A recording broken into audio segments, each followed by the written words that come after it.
모두가 진짜라 주장할 때 진실은 누구의 얼굴을 하고 있을까? 구독과 좋아요는 다음 이야기를 이어갈 큰 힘이 됩니다. 한혜라의 집, 고요한 응접실 안은 팽팽한 긴장으로 가득했다. 정갈하게 정리된 대리석 테이블 위 시계 초침만이 공기를 가르는 듯했다. 그 정막을 깨고 문이 열리며 주영채가 들어섰다. 그녀의 발소리는 마치 전쟁의 시작을 알리는 북소리처럼 단단했다. 안녕하세요. 회장님, 제가 진짜 공난숙의 딸 주영채예요. 주영채의 목소리는 떨림보다 확신이 먼저 묻어 있었다. 그녀는 눈을 반짝이며 한혜라의 시선을 정면으로 받아냈다. 헤라의 미간이 천천히 좁혀졌다. 그래서 그 말을 내가 왜 믿어야 하지? 차가운 음성이 방 안에 울렸다. 그녀는 천천히 찻잔을 들어 한 모금 마셨다. 찻잔을 내려놓는 소리가 유난히 크게 들렸다. 이건 제 출생증명서예요. 직접 확인해 보세요. 주영채는 미리 준비해둔 봉투를 내밀었다. 한혜라는 서류를 받아 눈을 굴렸다. 공난숙의 이름이 분명히 적혀 있었다. 그러나 그녀의 입꼬리가 서서히 올라갔다. 문서야 위조할 수 있잖아. 세상엔 가짜가 너무 많지. 그녀의 말투엔 비웃음이 섞여 있었다. 주영채의 얼굴에 분노가 스쳤다. 저한테 왜 이러세요? 부회장님도 저 아시잖아요. 어릴 때 공난숙 회장님 댁에서 저랑 마주친 적 있으시잖아요. 헤라는 무심히 시선을 창가로 돌렸다. 그 순간 현관문이 열리는 소리가 들렸다. 그리고 등장한 사람 주하늘이었다. 그의 등 뒤로 오후 햇살이 길게 드리워졌다. 마치 심판이라도 내려야 할 사람처럼 단단한 표정이었다. 하늘 오빠가 증인이에요. 주영채가 반가움 섞인 미소로 말했다. 그녀는 이 순간만큼은 구원이 찾아왔다 믿고 있었다. 헤라는 안도한 듯 주하늘을 바라보았다. 그래요, 하늘씨. 그럼 이 여자가 진짜라는 거예요? 방 안의 공기가 잠시 멈춘 듯 고요해졌다. 주하늘의 시선이 주영채를 스쳐갔다. 그의 눈빛엔 갈등, 그리고 결심이 번갈아 비쳤다. 잠시 숨을 고른 그는 낮고 단호하게 말했다. 아닙니다. 저 여자는 가짜예요. 주영채가 아니에요. 순간 공기가 얼음처럼 얼어붙었다. 주영채의 눈이 커졌다. 입술이 떨렸고 손끝이 부들부들 흔들렸다. 뭐라고? 하늘 오빠, 지금 뭐라고 했어? 내가 네 여동생 주영채잖아. 그녀의 외침은 절규에 가까웠다. 그러나 주하늘은 시선을 피하며 차갑게 말했다. 이만 가보죠. 그는 그녀의 팔을 억지로 잡아 끌며 문 쪽으로 향했다. 주영채는 저항했지만 그의 힘은 단단했다. 놓아. 하늘 오빠, 나 좀 봐. 왜 그러는 거야? 그녀의 울먹임에도 그는 단 한 번도 뒤돌아보지 않았다. 한혜라는 그 모습을 조용히 바라보았다. 그녀의 눈빛 속에는 혼란이 가득했다. 뭐지? 아직 햇빛이 짱짱한 대낮에 빠르게 걸어 나오는 두 사람. 주하늘은 주영채의 팔을 거칠게 붙잡고 인도를 따라 걸었다. 그의 손아귀에 힘이 들어갔고 그녀는 끌려가듯 걸음을 옮겼다. 놓으라고 했잖아. 주영채가 팔을 세게 뿌리치자 하늘의 손이 허공을 갈랐다. 이게 대체 뭐 하는 짓이야? 너도 차정원 편이야? 그녀의 목소리는 거리를 가르며 울려 퍼졌다. 하늘은 한참을 말없이 바라보다 깊은 한숨을 내쉬었다. 너 거기서 그런 말 하면 엄마가 좋아하겠냐? 지금 다 망쳐버릴 뻔했어. 망치든 말든 상관없어. 그게 내 자리야. 아무도 안 하니까 내가 나서는 거라고. 주영채는 주먹을 꽉 쥐었다. 내가 돌아왔잖아. 그렇게 찾던 딸이 돌아왔는데 내 자리를 찾아줄 생각을 안 하네. 그걸 보고도 가만히 있으라고? 그건 아니지. 하늘의 눈빛이 흔들렸다. 그는 손끝으로 관자놀이를 문질렀다. 그렇게 하면 결혼이 엎어질 거란 생각은 안 해봤어? 조금만 더 기다리라고 했잖아. 기다리라고? 도대체 언제까지 기다리라는 건데? 하늘은 그녀 앞에 서서 막아섰다. 어차피 너 이름으로 계속 못 살아. 엄마가 다 알아서 할 거니까. 그는 잠시 말을 멈추고 조용히 덧붙였다. 지금은 때가 아니야. 정체를 드러내기엔 너무 위험해. 때가 아니면 언제? 평생 그년한테 내 자리를 빼앗긴 채로 살라는 거야? 주영채의 눈가가 붉게 물들었다. 하늘 오빠, 너마저 날 안 믿으면 나 혼자라도 나설 거야. 그녀가 돌아서자 하늘이 급히 팔을 붙잡았다. 일단 집으로 가자. 내가 엄마한테 말할게. 공난숙 회장님이라면 뭔가 방법을 찾을 수도 있어. 됐어. 엄마는 이미 날 신경도 안 써. 그 사람 머릿속엔 돈, 그리고 권력뿐이야. 하늘은 한 발 다가서며 낮은 목소리로 말했다. 아니, 엄마가 널 버린 게 아니라 널 지키려고 한 걸 수도 있어. 그 말에 주영채가 비웃듯 웃었다. 지켜? 그럼 왜 걔한테 엄마 행세를 해주는데? 그건 보호가 아니라 배신이야. 그녀는 한 발짝 물러서며 차가운 시선을 던졌다. 하늘 오빠, 나 더는 네가 무슨 말하는지 모르겠어. 지금 너도 그년 편이잖아. 차정원이 얼마나 내 마음을 흔드는지 알아. 하늘의 표정이 굳었다.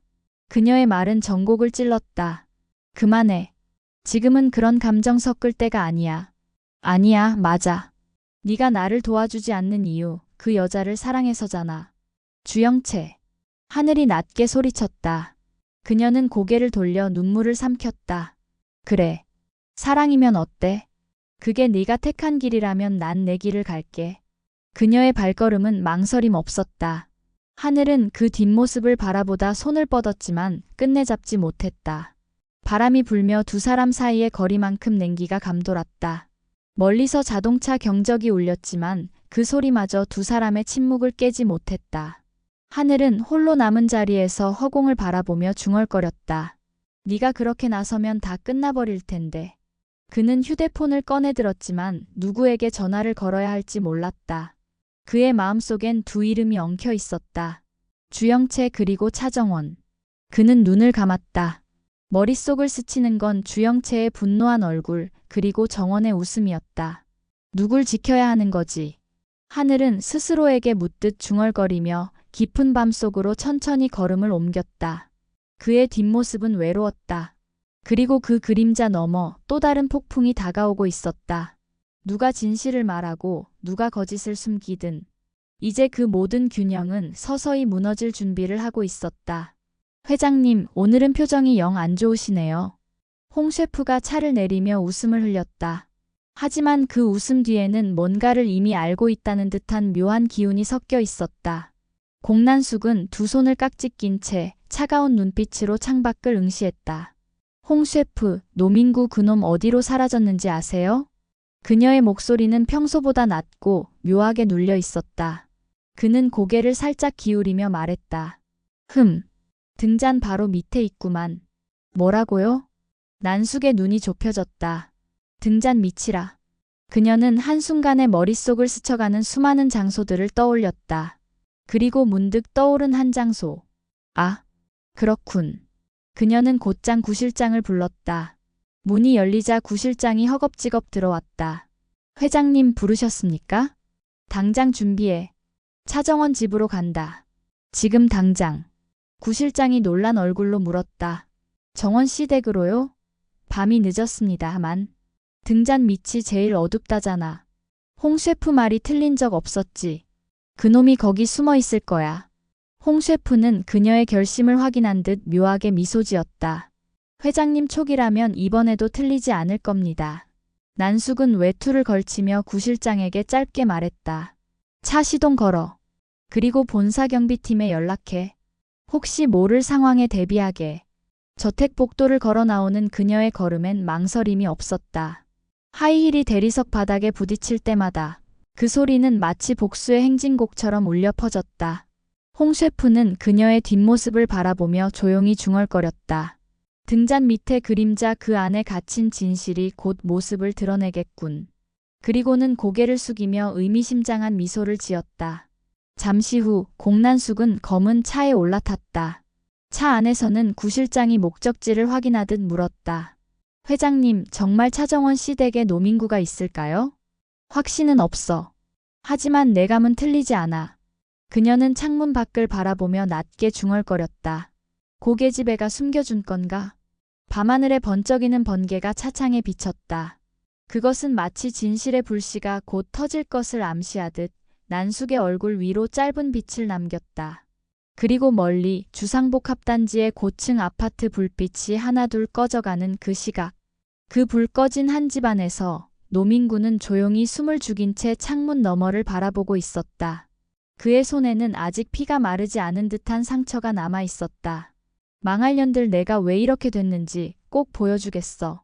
그의 낮은 중얼거림이 어둠 속에서 번져갔다. 공난숙의 차가 그곳을 향해 달려오는 동안 그녀의 직감은 이미 정답을 향해 가고 있었다. 등잔 밑의 그림자, 그 안에 숨어있는 진실이 이제 곧 세상 밖으로 드러나려 하고 있었다. 주상복합단지의 복도, 한밤의 공기는 숨을 죽인 듯 고요했다. 엘리베이터 문이 열리자 공난숙이 가장 먼저 내렸다. 그 뒤를 구실장이 재빨리 따랐다. 그녀의 힐소리가 복도에 맑게 울렸다. 구실장, 2703호 맞지? 예, 회장님. 차정원 씨 댁입니다. 구실장은 초인종 앞에서 키패드를 두드렸다. 삑삑 비밀번호 오류음이 반복되었다.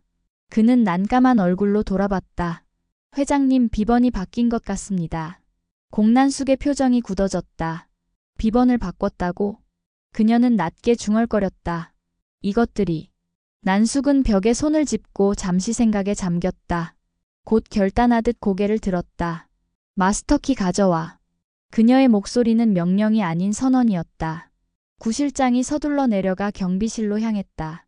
공난숙은 그 사이 인터폰 카메라를 바라보며 중얼거렸다. 걸리기만 해봐라. 그녀의 손끝이 미세하게 떨렸다. 잠시 후 구실장이 숨을 고르며 돌아왔다. 마스터키 받아왔습니다. 좋아, 열어. 철컥. 잠금 장치가 풀리는 소리와 함께 문이 서서히 열렸다. 정원 씨? 들어갑니다. 구실장이 먼저 불을 켰지만 거실은 깜깜했다. 조명 스위치를 눌러도 반응이 없었다. 전기 차단된 것 같습니다. 공난숙은 손전등을 꺼내 들었다. 이상하네, 이런 집에서 전기가 끊기다니. 그녀는 거실 한가운데로 들어섰다. 테이블 위에는 반쯤 식은 커피잔과 미처 치우지 못한 수건이 놓여 있었다. 누군가 있었던 흔적이 분명해. 구실장은 안방 문을 열어보았다. 여긴 아무도 없습니다. 주방도 비었어요. 공난숙은 안쪽 방으로 향했다. 침대는 정갈했지만 창문 커튼이 반쯤 열려 있었다. 그녀는 커튼을 젖히며 낮게 말했다. 도망쳤나 아니면 숨어있나? 그녀의 코끝이 미묘하게 찡해졌다. 이상해. 냄새가 낯설지 않아. 그녀는 발걸음을 멈추었다. 무언가 익숙한 향기였다. 오래된 담배, 싸구려 향수, 그리고 먼지 탄 땀 냄새. 노민구였다. 그놈이 여기 있었어. 공난숙은 입술을 세게 깨물었다. 구실장, 방마다 다시 확인해. 천천히. 두 사람은 다시 각 방의 문을 열고 서랍과 옷장까지 살폈다. 하지만 아무도 없었다. 흔적만 있고 사람은 없습니다. 흔적이라도 남겼으면 다행이지. 공난숙은 차갑게 중얼거렸다.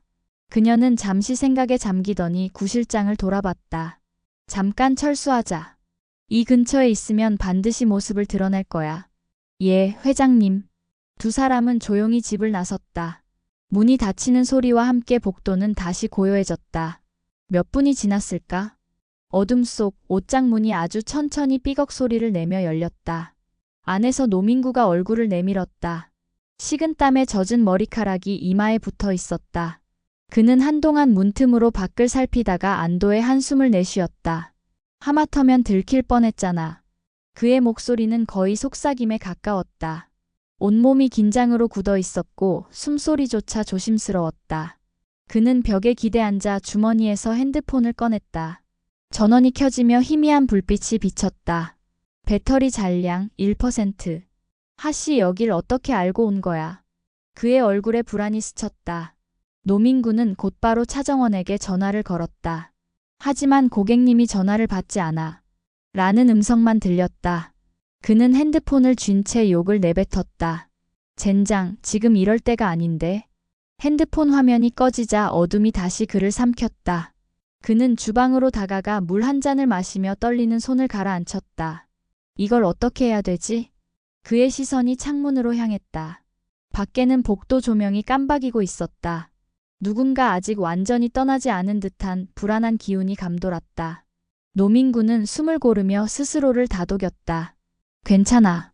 조금만 더 버티면 돼. 그 여자 절대 이렇게 쉽게 포기하지 않겠지. 하지만 나도 그렇게 쉽게 잡히지 않아.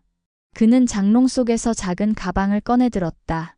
안에는 여권, 현금 뭉치, 그리고 정원과 함께 찍은 사진 한 장이 있었다. 그는 사진을 바라보다 이빨을 악물었다. 이건 다 내 탓이야, 정원아. 날 이렇게 만든 것도, 이렇게 숨게 만든 것도 다 너야. 그의 눈빛은 점점 광기로 물들어갔다. 그리고 그 순간 복도에서 미세한 발자국 소리가 들려왔다. 노민구는 반사적으로 불을 껐다. 심장이 요동쳤다. 설마 다시 돌아온 거야? 문 밖의 그림자가 현관을 스쳤다. 노민구는 벽에 등을 붙이고 숨을 죽였다. 그의 눈동자가 작게 흔들렸다. 몇 초가 몇 분처럼 느껴지는 정적. 그리고 이내 복도의 불빛이 완전히 꺼졌다. 노민구는 천천히 고개를 들어 어둠 속을 응시했다. 이제 진짜 숨을 곳이 없구나. 그의 한숨이 길게 번졌다. 그리고 그 순간 문틈 사이로 새어든 미세한 조명이 그의 얼굴을 비췄다. 그 빛 아래 노민구의 표정은 공포가 아닌 결이었다. 그래, 이제 내가 판을 뒤집을 차례야. 그의 입가에 천천히 불길한 미소가 번졌다. 밤이 지나고 공기는 한층 차가워져 있었다. 전날 밤의 불안과 긴장이 거짓말처럼 잠잠해진 새벽, 차정원은 집에 들어가지 못한 채 발걸음을 공원 쪽으로 돌렸다. 도심 한가운데 자리한 작은 놀이터. 그곳에는 사람 하나 없는 그네가 마치 그녀를 기다렸다는 듯 조용히 흔들리고 있었다. 정원은 조심스레 그네에 앉았다. 쇠사슬이 삐걱거리며 가을바람을 맞았다. 어릴 땐 이게 그렇게 좋았는데? 그녀는 혼잣말을 하며 발끝으로 땅을 밀었다. 그네가 천천히 오르내리자 머리칼이 바람결에 흩날렸다. 그 순간만큼은 모든 거짓과 비밀, 복수의 계획이 멀리 날아가 버린 듯했다. 이 나이에 그네 타는 거 좀 귀엽네. 익숙한 목소리에 정원이 고개를 돌렸다. 아버지 차기범이 양손에 따뜻한 캔커피를 들고 다가오고 있었다. 그의 얼굴엔 오랜만에 보는 온기가 담겨 있었다. 아버지. 정원이 쑥스러운 듯 웃었다. 타면 안 되는 줄 알면서도 타고 싶을 때가 있잖아요. 기범은 잠시 딸을 바라보다 미소를 지었다. 그럼 내가 밀어줄까? 정원이 고개를 끄덕였다. 기범은 조심스레 그네를 잡고 한 번, 두 번 밀어주었다. 쇠사슬이 공기를 가르며 올라갈 때마다 정원의 웃음소리가 작게 터졌다. 왜, 그네가 뭐라고 그렇게 좋으냐? 기범이 웃으며 물었다. 정원은 하늘을 올려다보았다. 높이 올라가잖아요. 마치 날개 달린 것처럼. 그 말에 기범은 잠시 멈췄다. 딸의 말 속에서 느껴지는 쓸쓸함이 마음을 찔렀다. 그는 낮게 중얼거렸다. 그럼 이제 날지 말고 내려오렴. 너무 높이 올라가면 다치니까. 그네가 천천히 멈춰 섰다. 정원은 아버지의 말에 작게 웃으며 자리에서 일어났다. 그녀의 눈빛엔 결심이 담겨 있었다. 아버지, 오늘은 꼭 말씀드려야 할 게 있어요. 잠시 후 두 사람은 집으로 돌아왔다. 조미양은 식탁 위에 차를 내며 반갑게 맞았다. 어머, 아버지랑 같이 들어왔네. 밥은 먹었어? 정원은 미소로 답했지만 얼굴엔 긴장감이 서려 있었다. 어머님, 아버지 드릴 말씀이 있어요. 정원은 두 사람을 거실에 앉히고 조심스럽게 찻잔을 내려놓았다. 손끝이 미세하게 떨렸다. 주하늘 씨와 결혼한다는 거 그거 전부 거짓이에요. 순간 공기가 멈췄다. 조미양의 손이 찻잔 위에서 멈추었고 기범은 눈을 크게 떴다. 뭐라고? 결혼이 거짓이라니. 그럼 도대체 왜 그런 말을 한 거야? 정원은 눈시울이 붉어졌다. 죄송해요. 다른 이유가 있었어요. 그때는 그렇게라도 해야 하는 상황이었어요. 기범은 한동안 말을 잃었다가 천천히 딸의 손을 잡았다. 그의 손은 여전히 따뜻했고 묵직했다. 정원아, 거짓말도 용기가 필요하지. 하지만 진실은 더 큰 용기를 요구해. 지금이라도 이렇게 말했으니 이제는 괜찮아. 그녀는 고개를 숙이며 눈물을 삼켰다. 조미양은 아무 말 없이 정원의 어깨를 다정히 감쌌다. 그동안 얼마나 힘들었을까. 괜찮아, 다 괜찮아. 그녀의 품속에서 정원은 숨죽여 울었다. 창밖에서는 바람이 불어 커튼을 살짝 흔들었다. 그 바람 사이로 빛 한 줄기가 거실로 스며들었다. 그리고 정원의 진실 고백은 또 다른 폭풍의 시작을 예고하고 있었다. 거짓의 막이 내려가면 진실의 그림자가 드러난다. 하지만 그 진실은 언제나 달콤하지 않다. 다음 이야기를 놓치지 마세요. 구독과 좋아요로 정원의 비밀 여정을 함께 지켜봐 주세요.